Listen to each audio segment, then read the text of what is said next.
বিসমিল্লাহির রহমানির রহিম। সুপ্রিয় দর্শক, আসসালামু আলাইকুম। অনেক অনেক শুভেচ্ছা জানাচ্ছি রেনিস কিচেন থেকে আমার আজকের রেসিপিটি দেখার জন্য। তো এতক্ষণে নিশ্চয়ই বুঝতে পারছেন আমার আজকের রেসিপি হচ্ছে মাছ ভাজির রেসিপি। মাছ ভাজির রেসিপি একটা কমন রেসিপি। এটা হচ্ছে সিলভার কার্প মাছ ভাজি।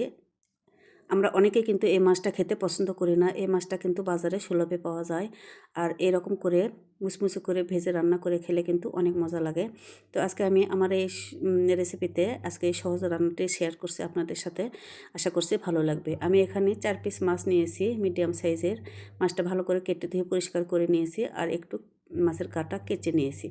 প্রথমে আমি একটা লেবুর রস নিয়ে নিচ্ছি আর স্বাদ মতো লবণ নিয়ে নিচ্ছি 1 চামচের মতো। লবণ আর ঝাল একটু বেশি করে দিলে না মাছটা ভাজা খেতে অনেক ভালো লাগে। আমি হলুদের গুঁড়া নিলাম 1 চা চামচ। এটা হচ্ছে মাছের মশলা নিলাম 1/2 চা চামচ। আর এটা হচ্ছে ধনিয়া জিরের গুঁড়া নিলাম 1/2 চা চামচ। মরিচের গুঁড়া নিচ্ছি আমি 2 চা চামচ এখানে নিচ্ছি। মাছগুলো একটু পরিমাণে বড় বড়, তাই আমি ঝাল আর লবণটা একটু বেশি করে নিচ্ছি। এতে করে মাছ ভাজিটা খেতে কিন্তু অসাধারণ লাগবে। লবণের মরিচ নিচ্ছি। আর এবার আমি মশলাগুলো মাছের গায়ে ভালো করে মেখে নেব। আমি এই পর্যায়ে আদা রসুনের পেস্ট কিন্তু নিয়েছিলাম 1/2 চা চামচ, সেটা স্কিপ হয়ে গেছে। যাই হোক, সবগুলো মশলা আমি মাছের গায়ে ভালো করে মেখে নেব একটু সময় নিয়ে। আর মাছের গা যেটা আমি ফেকে নিয়েছি, ফেকানো অংশে আমি মশলাগুলো ভালো করে ঢুকিয়ে দেব। এতে করে ঝাল লবণ পুরো মাছটায় ঝাল লবণ লেগে যাবে আর মাছ ভাজা খেতে কিন্তু অসাধারণ লাগবে। একটু সময় নিয়ে এই কাজটা করতে হবে।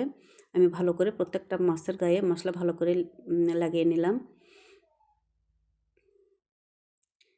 আমার মশলা লাগানো শেষ। এবার আমি এখানে ম্যারিনেট করে রেখে দেব আধা ঘন্টার মতো।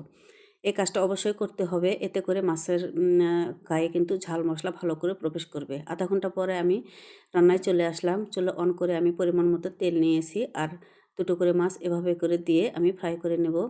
এক পাশ হয়ে আসলে তারপরে উল্টে দিতে হবে, নইলে মাছটা ভেঙে যাওয়ার চান্স থাকে। তো এভাবে করে উল্টে পাল্টে পছন্দ মতো করে ভেজে নেব। আর ভাজার সময় নিশ্চয়ই বুঝতে পারবেন যে কখন মাছ ভাজাটা মুচমুচে হয়ে গেছে। নিজেরা এটা বুঝে নিতে হবে। একটু সময় নিয়ে মিডিয়াম হিটে মাছটা ভেজে নিতে হবে।